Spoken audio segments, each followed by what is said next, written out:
Ecuador, hoy estamos hablando de la revocatoria de mandatos. Si saben qué es eso, ¿no? Te vas porque ya el pueblo no te aguanta.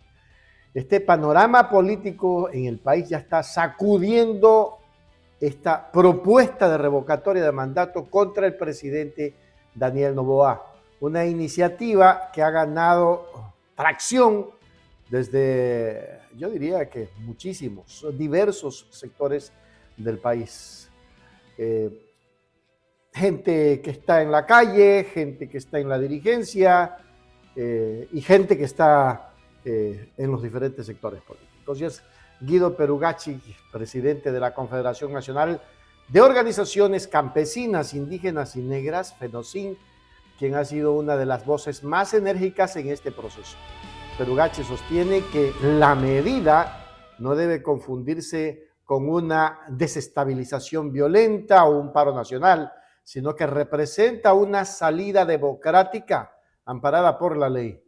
Según el dirigente, el gobierno ha incurrido en un incumplimiento sistemático de sus promesas de campaña, citando específicamente el aumento de la inseguridad, la falta de empleo digno y un endeudamiento nacional que a su juicio compromete la soberanía del país ante organismos como el Fondo Monetario Internacional. Vayamos a mirar. El gobierno está queriendo confundir, manifiesta que la revocatoria es ir al paro nacional. El pueblo ecuatoriano ha dicho, las organizaciones tienen que cambiar su forma de pensar, su forma de actuar, no todo puede ser solo un paro. Entonces, hoy en día nosotros hemos dicho, en nuestra administración vamos a trabajar técnicamente, administrativamente y socialmente por las luchas que se ha venido ganando a base de las luchas de nuestros taitas y mamas o de nuestros abuelos y abuelas. Entonces, en ese marco, ¿cuál es el procedimiento? Hay que solicitar de esta manera muy clara al CNE que Diana Tamaín primero tiene que cumplir lo que dice el Código de la Democracia. ¿Qué dice en el artículo 200? ¿Qué dice en el artículo 199? Está claro que este es un proceso legal que vamos a seguir para la revocatoria de mandato. Lo vamos a lograr siempre y cuando haya voluntad. Si es que no entienden nuestra solicitud, estaríamos yendo a un paro nacional. Justamente ahora, desde una perspectiva jurídica y técnica, el argumento para estas movilizaciones se cimenta en el artículo 105 de la Constitución del Ecuador.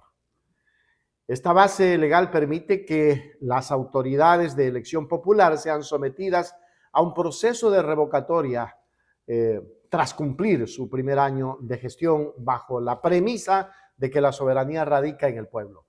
El análisis que hace Omar Maluk destaca que este mecanismo no requiere la existencia de un delito penal, sino que basta con la pérdida de la legitimidad social y el engaño al elector. En este contexto, la revocatoria se presenta como un principio de responsabilidad política, un contrato entre mandante y mandatario que puede ser rescindido si una de las partes falla en su compromiso fundamental como la seguridad y la reactivación económica. Pero no solamente es eso, sino los detalles de políticas de salud que vayan a solucionar los problemas de los más pobres. Sigamos viendo. Sin embargo, el camino hacia las urnas para una revocatoria es empinado y lleno de obstáculos técnicos. El consultor político en comunicación, Carlos Ferrín, advierte sobre la magnitud del desafío logístico y el riesgo político que conlleva.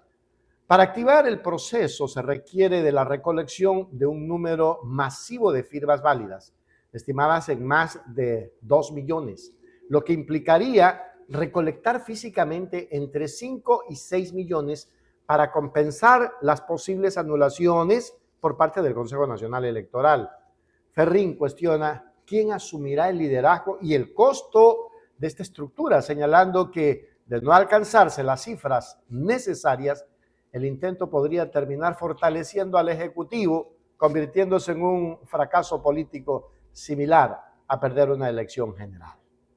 Muy bien dicho. Veamos. Sectores hablando de una posible revocatoria del mandato. La pregunta es quién se va a hacer cargo. Y es una gran pregunta porque no lograr la revocatoria o no juntar las firmas necesarias de un proceso de revocatoria también es como perder una elección y es un fracaso político. Lo hemos visto antes, ya ha pasado. La figura de la revocatoria constitucionalmente fue puesta por el correísmo en la Constitución de Montecristi. Es una salida posible ante un pueblo que esté llegando a un descontento. ¿Por qué? Porque de alguna forma los golpes de Estado están absolutamente prohibidos.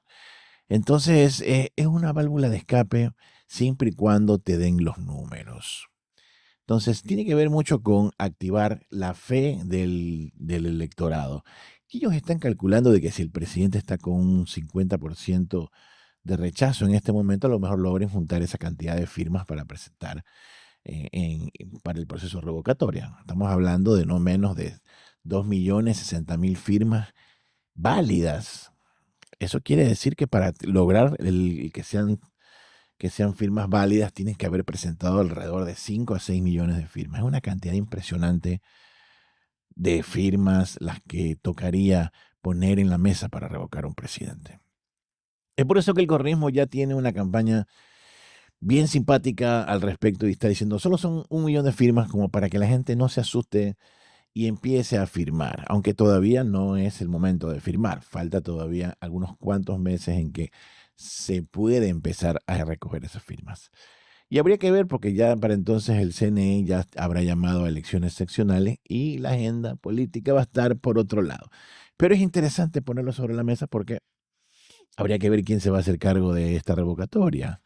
Algunos hablaban de que ISA había vuelto al ruedo y se iba a poner en esta. Yo lo dudo muchísimo porque ISA lo que está haciendo en este momento es una resiliente carrera de volver a empezar y seguramente no va a entrar, al menos por esa vía, a detractar al gobierno, sino va a irse por procesos mucho más que tengan que ver mineros, territoriales, va por otra línea, no va por el tema de una figura de revocatoria. Y para tener una figura de revocatoria, créanme que cuando Lasso estaba con apenas el 19% de aprobación, aún así también era muy difícil lograr que ese proceso se logre.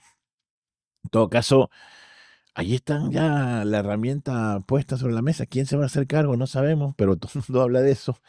Y bueno, no todo el mundo, un sector que simplemente quiere que se anticipen las elecciones y poder volver a intentar la carrera de ganarle al presidente Noboa en las urnas. Vamos a ver qué sucede con la idea de esta revocatoria, pero sí está difícil, es una cantidad grande de firmas, no es el 1.000.000 ni las 500.000 que sus promotores en este momento te están poniendo sobre la mesa. En todo caso, se necesita mucha fe y ánimo para lograr esa cantidad de firmas. Y habría que ver también la figura del presidente, cómo empieza a lo mejor un proceso de recuperación o se mantiene como está. No sabemos, pero aún hoy los números no dan para lograr a lo mejor levantar toda esa cantidad de firmas. Finalmente, la viabilidad de la revocatoria queda suspendida entre la indignación social y el cálculo estratégico. Mientras la FENOCIN presiona al Consejo Nacional Electoral para que facilite los formularios y advierte sobre un posible paro nacional si se bloquea el proceso legal, analistas como Ferrín sugieren que el calendario electoral podría jugar en contra de los impulsores. Con las elecciones seccionales en el horizonte, la agenda política podría dispersarse, diluyendo el impulso inicial. La pregunta que queda en el aire para el electorado es si la revocatoria servirá como una válvula de escape efectiva ante el descontento popular o si las barreras burocráticas y la falta de una figura de oposición unificada terminarán por blindar la gestión de Noboa hasta el final de su periodo. Déjalo en los comentarios, te leo.